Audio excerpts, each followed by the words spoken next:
Hello friend, आजकल हम लोग देखते हैं कि हर आदमी दर्द से परेशान है। हर नहीं है तो हर तीसरा आदमी तो दर्द से परेशान ज़रूर है। स्पेशली इसमें औरतों की तादाद ज़्यादा होती है।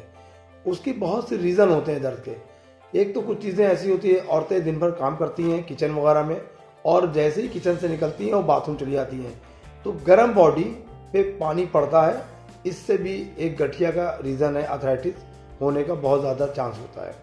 तो कोशिश क्या करें, जब आप गर्म रहें तो बिल्कुल गर्म पसीना निकलते हुए पे बदन पे पानी नहीं डालना चाहिए। एक्सरसाइज के बाद तुरंत बॉडी जब तक हीट रहे नहाना नहीं चाहिए। इसी तरह बहुत सी चीज़ें होती हैं, खाना आपने खाया और तुरंत नहाने चले गए, इस तरह नहीं होना चाहिए। शाम के वक्त ठंड है और ज़्यादा ठंड है, उसमें आप ठंडे पानी से नहाएंगे, ये भी नुकसानदेह है। ऐसी बहुत सी चीज़ें हैं, लेकिन दर्द की चूँकि इतनी किस्म है कि एक वीडियो में मैं बता नहीं सकता आपको।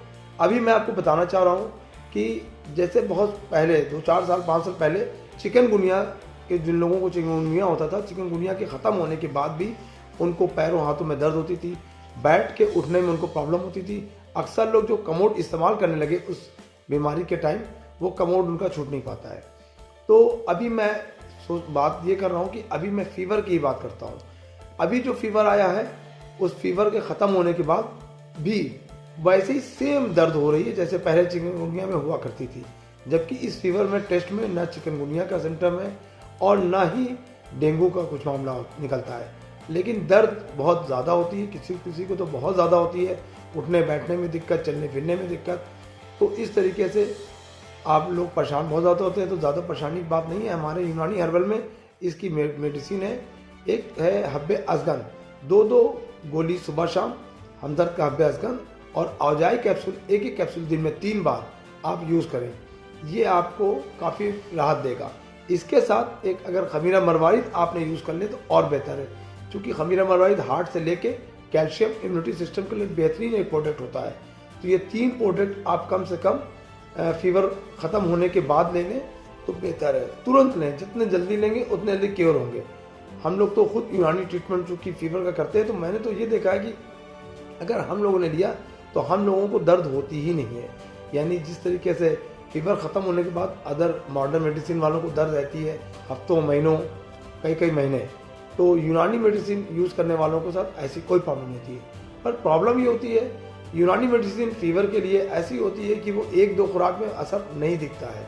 होता क्या है कि फीवर जिस तरीके से बढ़ता है उसी तरीके से फीवर हमारे यूनानी में कम होता है। अगर 103 है आपका तो वो 2.5 होगा, 2 होगा, 1 होगा, 100 होगा। इस तरीके से फीवर कम होता है धीरे धीरे।